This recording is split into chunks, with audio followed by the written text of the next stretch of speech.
Hi. Welcome to Artist and Critic. I'm Don Gray.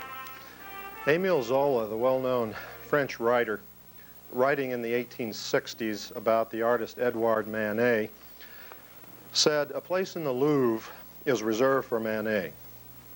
It is impossible, impossible, I say, that he will not have his day of triumph, that he will not obliterate the timid mediocrities surrounding him." Now, Zola is well known now and was well known, of course, later in his lifetime, but for making that statement about Manet, Zola lost his job as art critic on one of the evening newspapers in Paris. What Zola said about Manet applies with equal truth and vigor to the Impressionists as a whole and the Post-Impressionists, who, with great bravery and dogged determination, fought for their artistic rights, the right to paint as an individual felt they needed to paint, against the strictures of the French Academy of the time, which was very dogmatic and very dictatorial. Now, looking back at the Impressionist painters of the time, we may see in their pleasant landscapes and their wonderful fresh color almost an Eden-like existence, especially when compared to our own in our present extremely technologized era. And indeed, perhaps it was Eden-like then compared to our own existence now. But as we look at their pictures today, and we're going to synopsize briefly the Impressionist and Post-Impressionist painter, we will perhaps begin to sense in their work, as it goes later in the century toward the beginning of the 20th, an increasing sense of tension, of a moment of decision for these artists, as they perhaps unconsciously as well as consciously sense the pressures of the oncoming 20th century. The first artist we'll discuss will be Eduard Manet. In the self-portrait painted by Manet 4 years before his death in 1833, we see his tremendous fluent brushwork, his alert personality. Manet was perhaps never the one to explore deeply the character of his subjects. However, later in his career, with his self-portrait and certainly the bar at the Folies Bergère, perhaps sensing his impending death, he searches out his inner depths here. Something in the eyes, perhaps the set of the mouth, suggests a certain, if not apprehension, a certain depth of character. Manet will make a sensation in the Salon of 1863 and again in 1865. Manet's battle will be with the Academy of the time. Now, a painting by Manet called Olympia will be based upon this Italian Renaissance painting by Titian, the Venus of Urbino. Notice the composition, the reclining figure, a little dog at her feet on the right, and in the background serving women working at the far end of the room. Let's see what Manet does with his Olympia in contrast with Titian's work. Notice how he flattens the space. The serving maid has come to the foreground.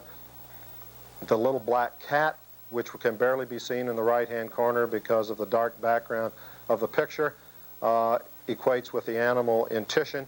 But here we have in Manet's picture a real woman. She stares boldly out at us. And certainly Titian had painted a real woman, but it was also semi-disguised as a goddess, the goddess of love. Now, Manet is castigated, attacked unmercifully by the Academy. These are the established artists, the men in control of the art of the time, and they are working basically from formula, from preconceived ideas of what painting should be. And they resent Manet's free brushwork, which is not formula-ridden, and they resent his approach to subject, which is direct, free, frank, and bold. Now, compare Olympia to the painting by an academician of the time, Pierre, his picture called The Storm, and we get a feeling of what academic painting is all about, a certain sentimentality, a certain phoniness, if you will, catering to the sensual tastes of the public, perhaps showing a little bit of thigh, a little bit of the body through the veil of the gauze, veiling the eroticism of the picture under the guise of mythology of the neoclassic garment of the woman.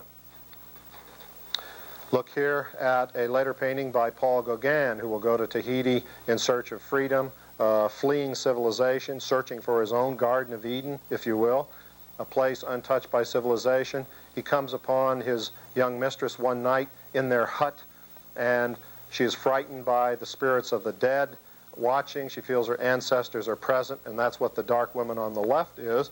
And however, that's the equivalent of Manet's and Titian's serving maid, and of course the prostrate figure of the woman is the equivalent of Manet's and Titian's figure as well. The first true Impressionist is Claude Monet. As a matter of fact, his picture, Impression Sunrise, painted in 1873, and exhibited in the first Impressionist exhibition of 1874, will give the Impressionists their name, Impressionists. It will be given in vain as a form of criticism, really, by the critics of the time, but we can look at this portrait of Monet by Pierre Renoir, and we see Monet as a staunch, solid, capable man, as indeed he was, as Renoir said about Monet. If it hadn't been for Claude, I don't know what we would have done, referring to Monet's steadfastness in the face of the criticism by the Academy and by the hostile critics. The Impressionists were coming up with something new, as all new generations do, young people everywhere. They have their own vision of life, they come to it freshly, and they grow into life, and the old guard, in a sense, it's called the establishment in our day and age, tries to hold down the freshness of youth, the new growth, the new ideas. And it seems to be a law of nature that new things must fight their way into existence over the old, in a sense. So in Monet's painting here, the view from the terrace at Le Havre, painted in 1867, we see Monet in his first sparkling, fresh response to nature in a brilliant picture, brilliant color-wise, brilliant in the sense of light and solid form. Later we'll see Manet dissolve his form as he searches for the fleeting effects of atmosphere and light. Now, this picture is interesting in more than simply an aesthetic sense. The Metropolitan Museum, you can go down there right now and take a look at it at the Metropolitan, purchased this picture 4 or 5 years ago for $4,500,000. Now, that's a lot of cash, no matter how you slice it.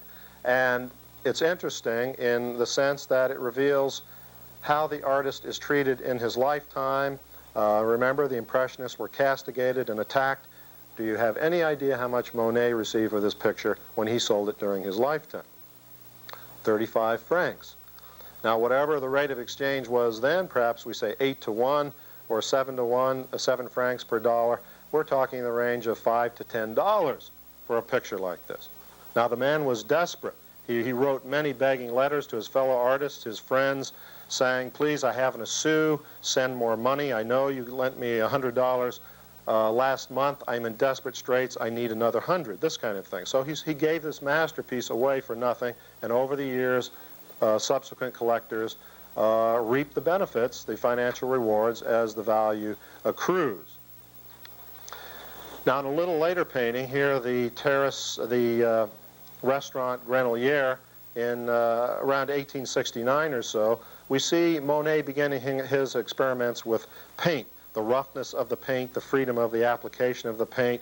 You can look at the reflections on the water, the light streaks and the dark broken shadows that are put on very boldly, almost brutally at times.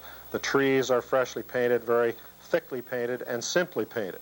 Now notice what he's painting. He's painting people out in nature, people a part of nature, almost in an Eden-like setting. So, see, we look back from our technological age, the age of the atomic bomb, rockets to the moon, pollution of the earth, as well as positive technological advances, and this seems like a lost world in a sense. And I have a feeling that Monet may be expressing just that. There's a sense of the world as he knows it, full of joy and nature, disappearing as this unseen yet sensed problematic century the 20th century advances upon us and him.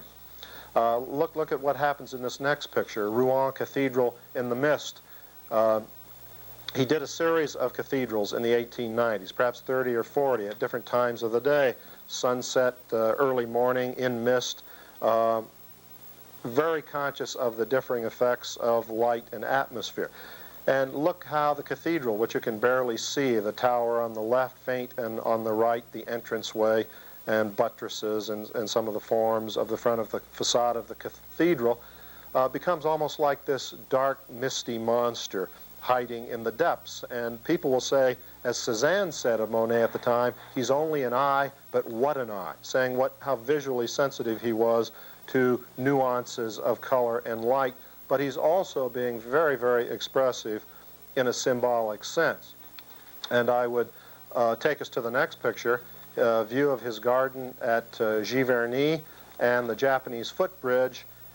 Monet had this lily garden, water lily garden, constructed to his specifications. He selected the plants. He planted some of the flowers in the gardens himself.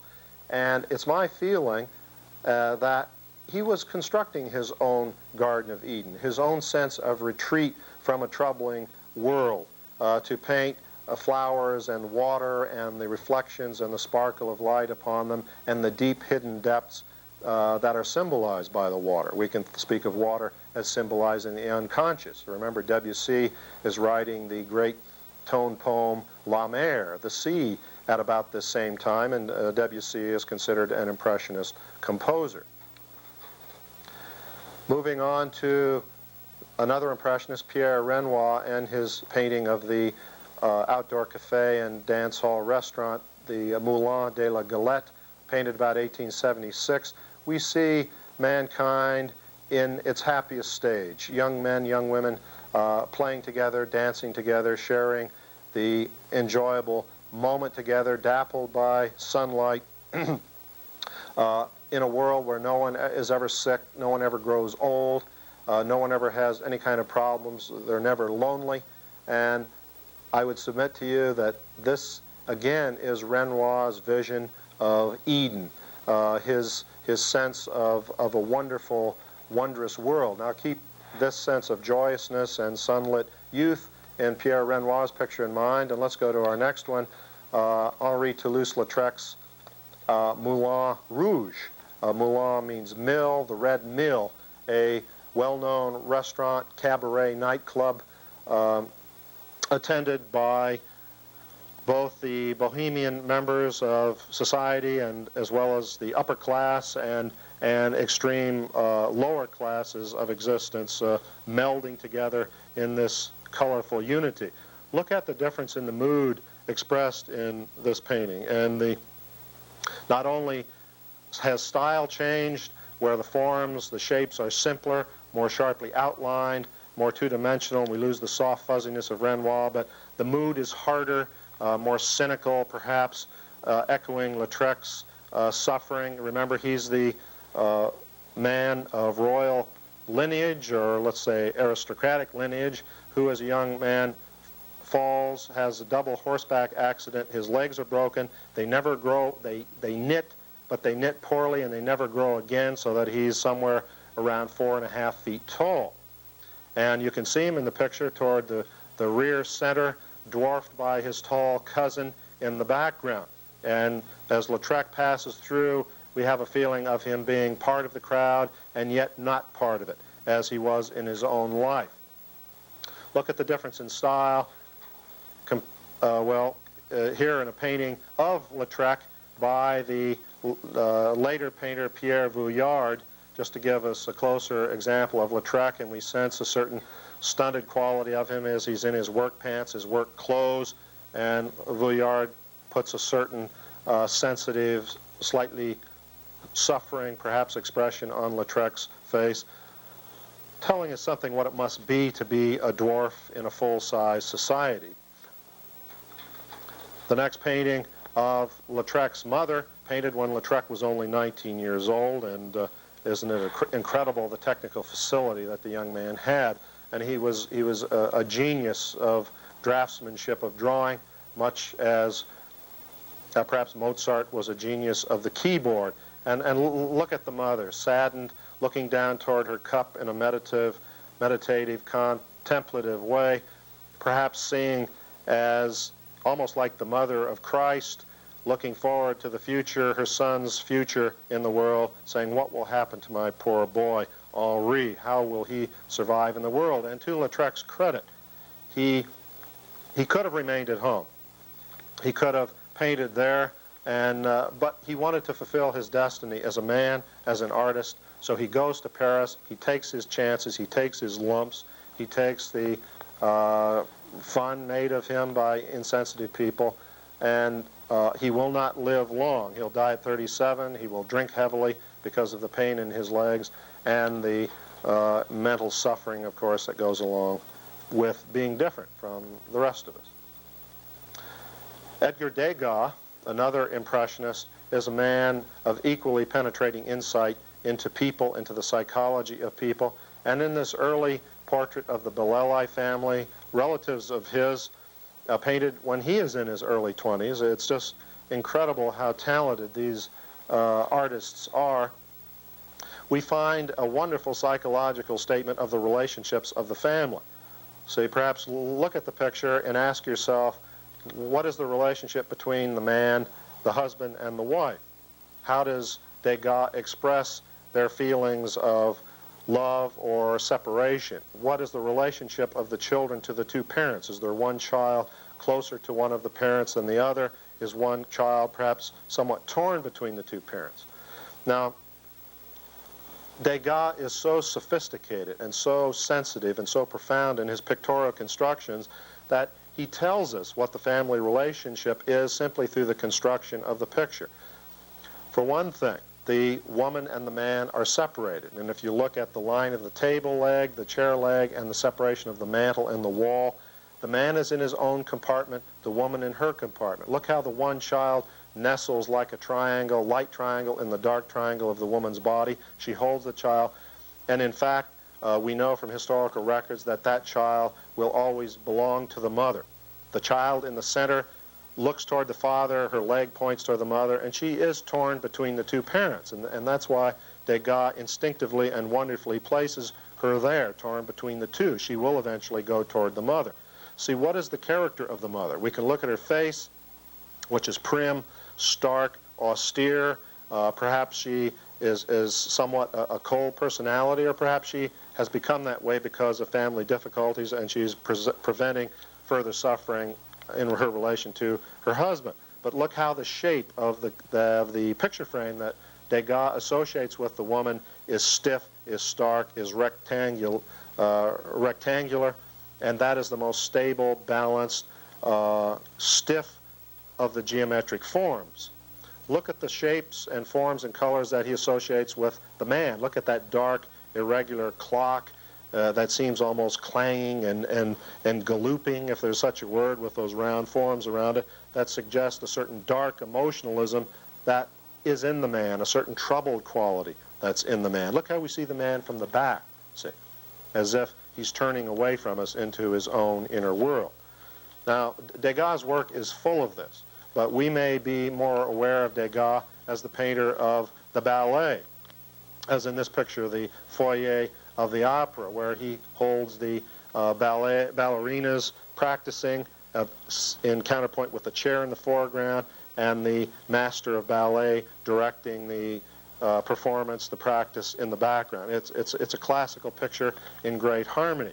Other achievements of Degas are this intimate portrait, this pastel, of a woman shopping at a milliner's shop, selecting her hats. And look how Degas, in his masterful compositional audacity, will chop off the woman selling the hat at the upper left, how the hat that she moves toward the woman becomes a dark, expressive shape and part of an overall design. The candid camera approach, if one wanted to put it this way. Degas was an irascible, sharp-tongued individual, but he could be very kind and very helpful, and was so to Mary Cassatt and certainly to Paul Gauguin. Paul Gauguin painted this portrait that we'll look at in a moment of Vincent Van Gogh. When Gauguin came to visit Van Gogh in his little house in Arles in 1888, Van Gogh had fled there from Paris to leave the over-civilization of the city, the troubling struggles of artist among artists, his own poverty-stricken life, and failed career as an artist. He goes to the south and he is reborn in the springtime, but this is no longer springtime, either in his soul or in Arles. It's October. Gauguin has come. He paints Van Gogh's portrait, and Van Gogh says, yes, this is me, but it's me mad. And we look at the expression on Van Gogh's face and we see utter weariness, desolation as he paints his favorite sunflowers, which in the twist of the petals and the stems and the dropping leaves, I'm sure Van Gogh saw a symbol of his own life, his own struggle to save himself from his early career of trying to be a preacher, failing at that, trying to be an art dealer, failing at that. And we've all had our struggles in life, and this is why perhaps Van Gogh is so easy for any of us to identify. We've all had to, we've all wanted things. We've all tried for things, whether it's love. Van Gogh failed miserably in love. He wanted to see one woman for as long, he said, as I can hold my hand in the flame of this candle.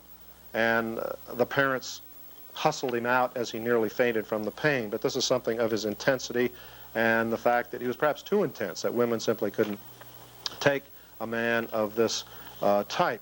So that we see something of him in this portrait by Gauguin, and Van Gogh is as merciless in his own self-description in his self-portraits.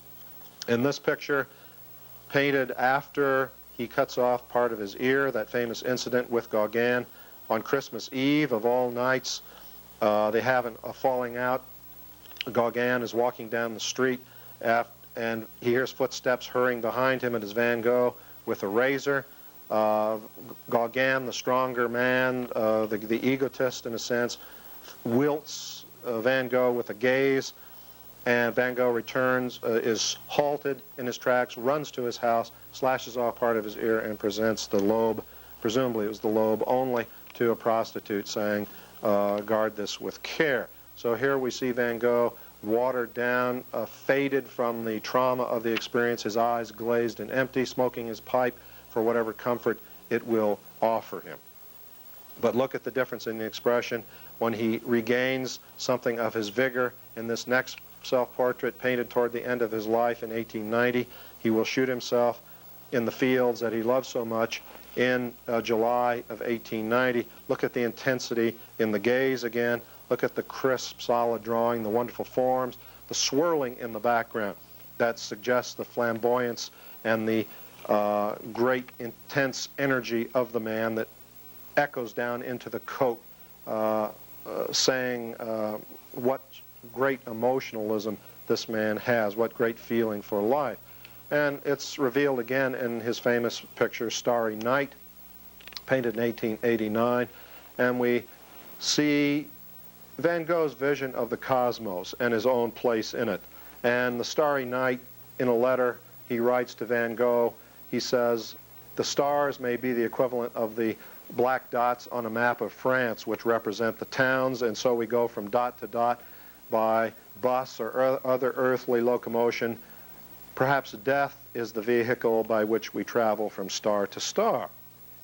So this is his mystical testament of life, as he says that after this tremendous struggle of my life, after all this suffering, he has so little money that his teeth fall out from malnutrition.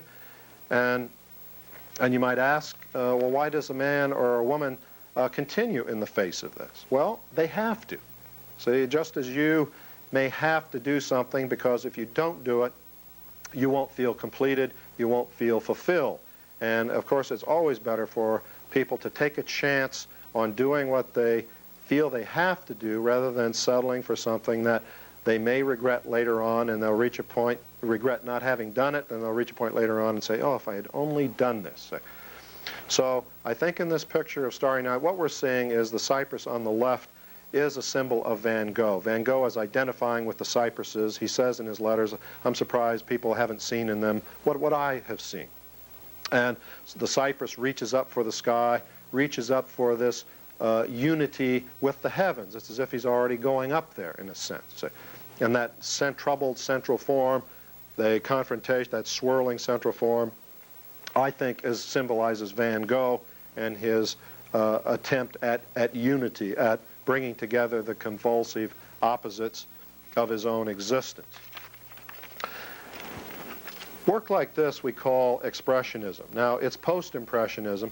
That's the movement simply saying that it came after Impressionism, but Van Gogh is an expressionist. He's expressing his emotions, his feelings with great intensity. Now, he's not the first one to do it, and keep in mind Starry Night, and look at a very similar treatment in this painting in the late 1500s, early 1600s by the Cretan El Greco, who lived and worked in Spain, view of Toledo.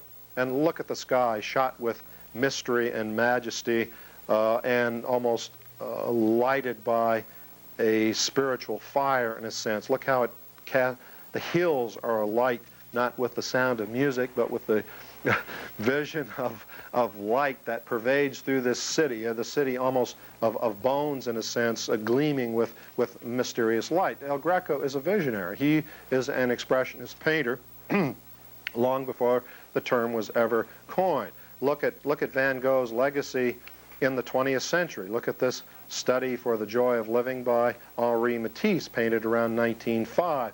In the color, certainly is Van Gogh. The swirling forms are Van Gogh, without perhaps the structure that Van Gogh has in his pictures. Look at this next picture by Haim Soutine, a hill at Ceret, C-E-R-E-T, a name of a town. Look at the convulsiveness of the hill. Perhaps you can't even see it. The hill itself looks like a pile of bodies, and there's a tiny little white house with a red roof on the top, desperately clutching to the top of the hill.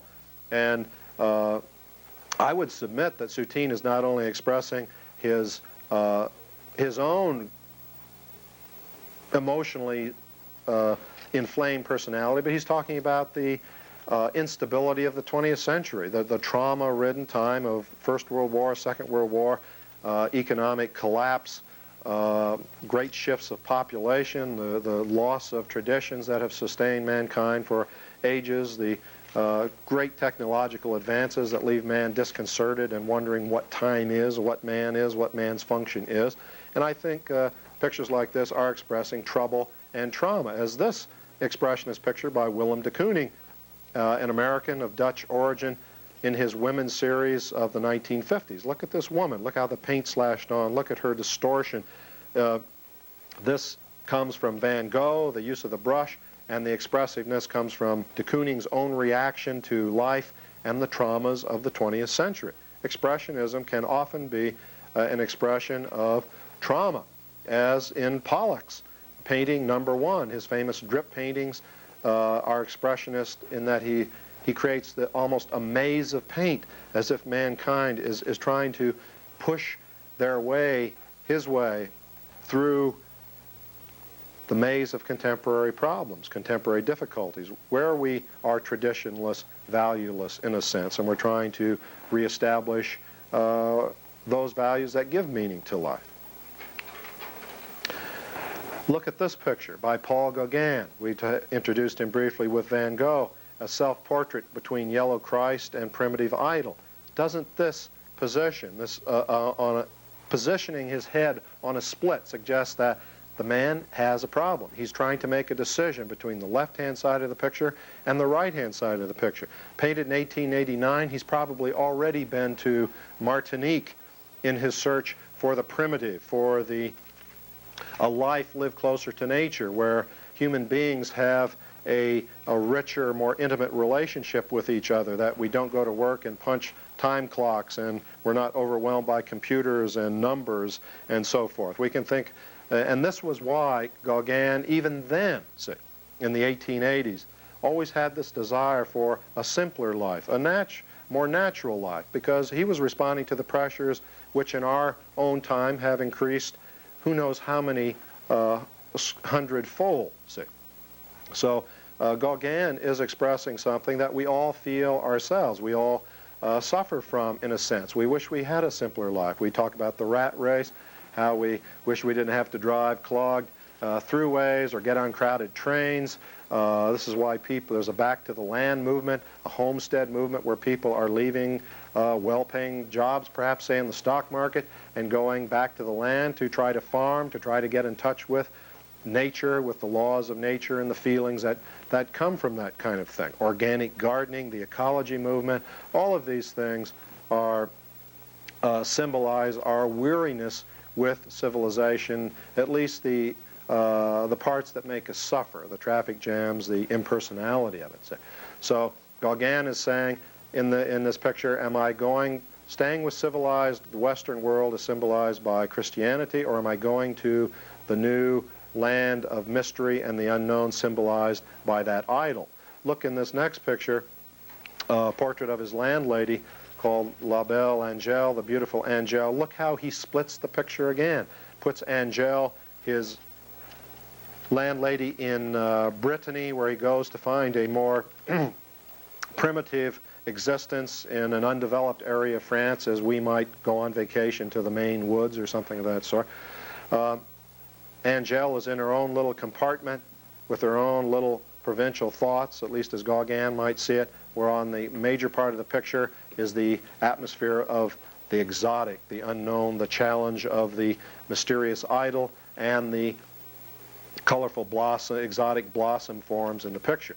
A not so exotic result of the picture was Gagan, in a fit of generosity, actually wanted to give it to the landlady, and she shrieked and looked at it and said, "Eek, what a horror," and wouldn't accept it.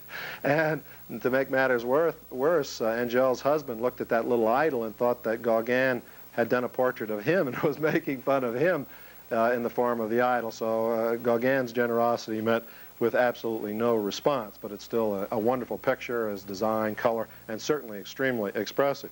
But artists have problems. That's what we're talking about, that each of these artists we've been encountering have been overcoming their own personal problems as well as expressing the problems of their time, and as well as expressing their own joys, their own intense feelings.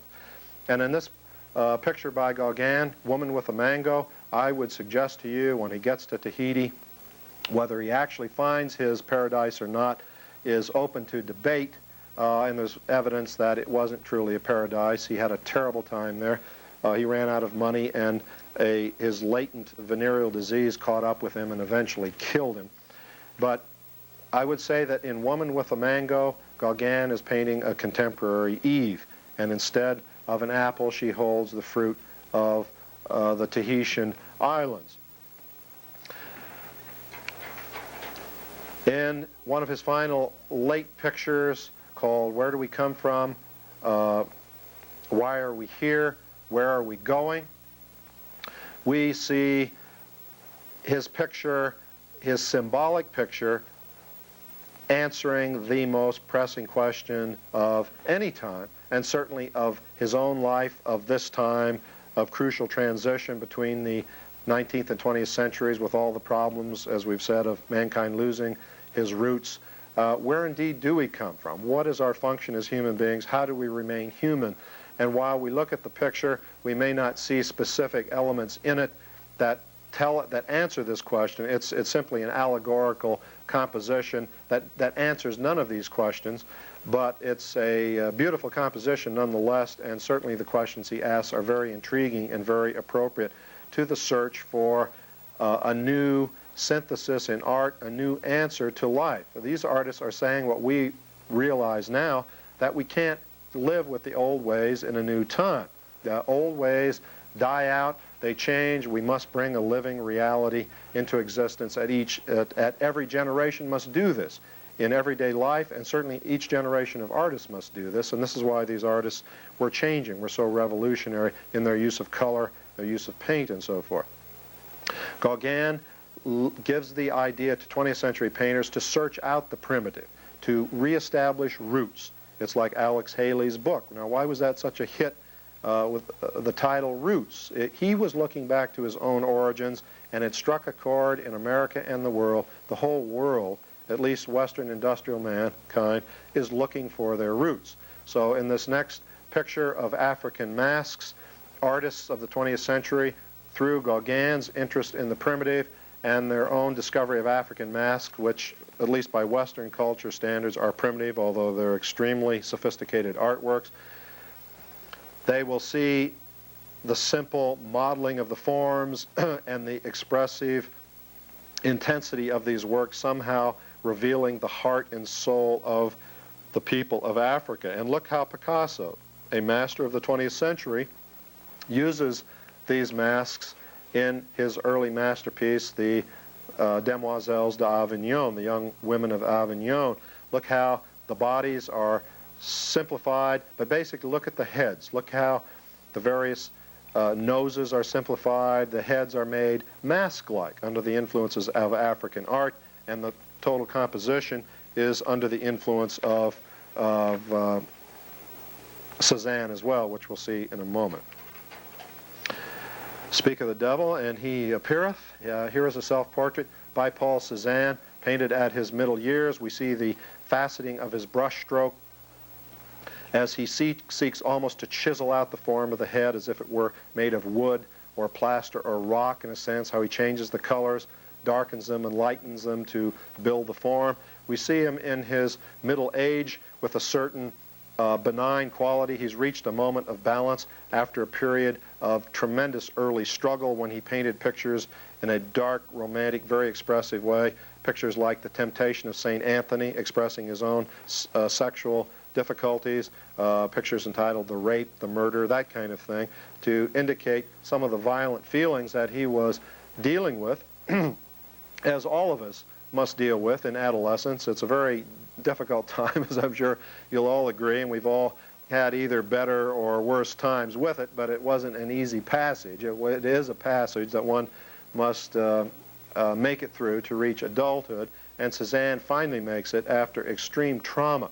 But his work will always contain the seeds of that dark past, in a sense, and that dark emotionalism will fuel his later work. Even the most balanced work, the most seemingly harmonious work, will infuse it with vigor and emotional energy. If we look at this still life painted in mid-career called Still Life near Commode, the Commode is that dark chest in the background, and I would suggest that there's a certain haunted quality in the chest in the background. Some of the knobs look almost like eyes, and look at the lightness of the still life, as if it's a new part of Cézanne that emerges out of the dark past. Now, this is the symbolic side of Cézanne. The structural, compositional side of Cézanne is something else. Everything is solid, is massive.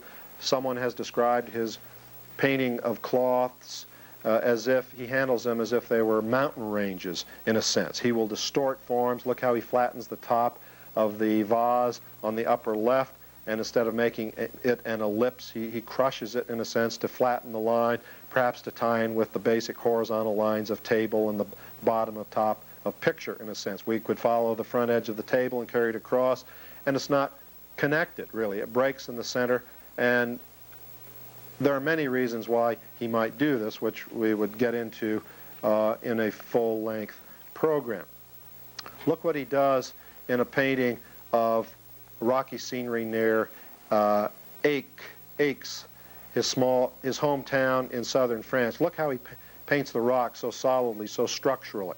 Cézanne does this because he needs to, because of the terrible difficulties and instability of his early lifetime. He's searching for stability and solidity and form. Compare the rockiness of it and the solidity of the forms. Look what he does with the background of the picture, how he keeps it fairly solid and fairly close to the surface of the picture, looking for pictorial strength. Compare this approach to a similar composition by Monet, whom we've looked at, his view of Antibes, a town in southern France. And look at the softness of the forms, the atmospheric quality of it, how the mountain range seems to melt in the distance. It's extremely real, but Monet is going for transitory effects of light and color, where Cézanne is going for effects of eternal solidity and form, because he needs that. Look how Cézanne again goes for it in this view of Mount Saint-Victoire, Mount St. Victor, which he painted over and over again. A mountain, of course, is extremely solid. It's massive by its nature, except maybe Mount St. Helens, which is blowing its lid in the northwest, unfortunately, and scattering ash all over. At least, basically, mountains are solid, and we feel that we can depend on them. They're the places where the gods dwell in Olympus, in Greek mythology, and Indian mythology, and fairy tales, and all of that kind of thing. So that in the sense of permanence of that mountain, I think Cezanne is looking for permanence, and he sees it off in the distance, and he's straining for it because, as we've said, his own life has been unstable. In a sense, Cezanne is identifying with that mountain because he wants the qualities of it, as Van Gogh identified with the cypress, because he saw in the swirling, writhing, flame-like quality of the cypress, its reaching quality, his own searching personality. Look at this, another view of Mount Saint-Victoire, and we see it rising above the shattered plain, in a sense, the faceted plain. This is Cezanne, in a sense. Cezanne is the mountain. He wants the qualities of the mountain. But look what's happened in his late style. It's become somewhat fractured, somewhat faceted, somewhat fragmented. And one can look at it in two ways. One can say Cezanne himself is fragmented, is faceted, or that his late work, which I think may be closer to the truth, becomes less concerned with form, becomes somewhat dematerialized, suggesting a spiritual development. He's moving from the idea of solid body to the inevitable spiritual transition which death will lead to, and which one, I'm sure, feels in late life, that one is making a preparation for a transition the way one makes a transition in adolescence or middle age, that kind of thing. But keep in mind, just for the moment, the style of this picture, the faceting of it, lines that separate areas, and I think there's no question that it will be easy to see where Pablo Picasso developed his Cubist style, his faceting, his fragmenting of form. It's a direct translation carried to somewhat more extreme measures, but it nonetheless has the origin in Cezanne. This is a portrait of the dealer Vollard, and I think Picasso is somewhat respectful of Vollard as a person, and the fact that Vollard is selling Picasso's pictures, and he doesn't want to obliterate his face as much as he might someone else, although we can see it fractured in the forehead, but one can still recognize Vollard. If you've seen photographs, it looks quite a bit like him. But look what he does to an anonymous woman, Picasso, at about the same time, a woman in an armchair, and perhaps you can't even make out the form, her upraised arm on the right-hand side of the picture, perhaps that's her elbow at the top. Her head is the next roughly diamond-shaped form below it, and then we see a hand, an arm at the lower left, and a very rigid, geometrical, machine-like structure of collarbones going down to the chest and so forth. See, now we can look at this picture and say, well, it's simply Cubism based upon Cezanne's late stylistic developments, and we can let it go at this, or we can probe a little deeper and ask why Picasso in the 20th century would fragment the picture this way, would fragment the figure, in essence destroy the humanity of the figure, the form of the figure.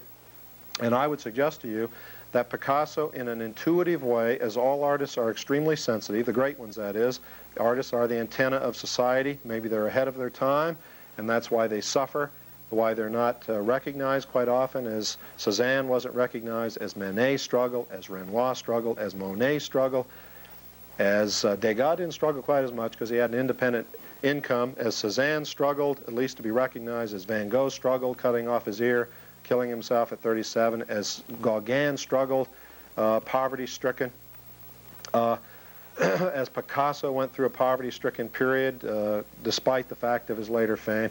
Artists are often ahead of their time. They're saying things that people don't recognize as true at the moment, and I would suggest that part of this stylistic approach to the figure, the destruction of it, is saying that the 20th century is having a tremendous effect upon humanity. It's having a tremendous effect upon us today. See? And this is why Cezanne and Van Gogh and Gagan, in their search for meaning in life through art, what Picasso tells us in art is that, hey, maybe we do have problems. Maybe things aren't quite as dismal as Picasso suggests here in this picture, because the figure is suffering tremendously. The bleakness in the expression of the face, if you can see it, is extremely discouraging. But it also may be said, if we face our problems, perhaps we can deal with them better. But look at the difference between the world as Picasso sees it and the world as Renoir saw it back in the 1870s. Look at this idyllic world called the bower. And of course, a bower is a wonderful nook in nature, in the amid the trees and the bushes and the flowers, where one communes with nature and communes with one's fellow men. Three men and two women congenially together in the Garden of Eden, again, if you will, a wonderful golden light on the faces. And this is why I said at the beginning of the program that from our vantage point in the 20th century, we look back on the Impressionists and their vision, and it seems almost Eden-like, a world long gone. And I would not say that it's a world that is destroyed forever. It certainly has been modified by moonshots and pollution and paving over the farmland and the orchard to create shopping centers and parking lots. But it's still possible to find beauty in life, and perhaps that's the challenge, and meaning in life. Perhaps that's a challenge of contemporary artists. Okay, thanks very much for being with me. My name's Don Gray. The program's been Artist and Critic. We'll see you next time. Bye-bye.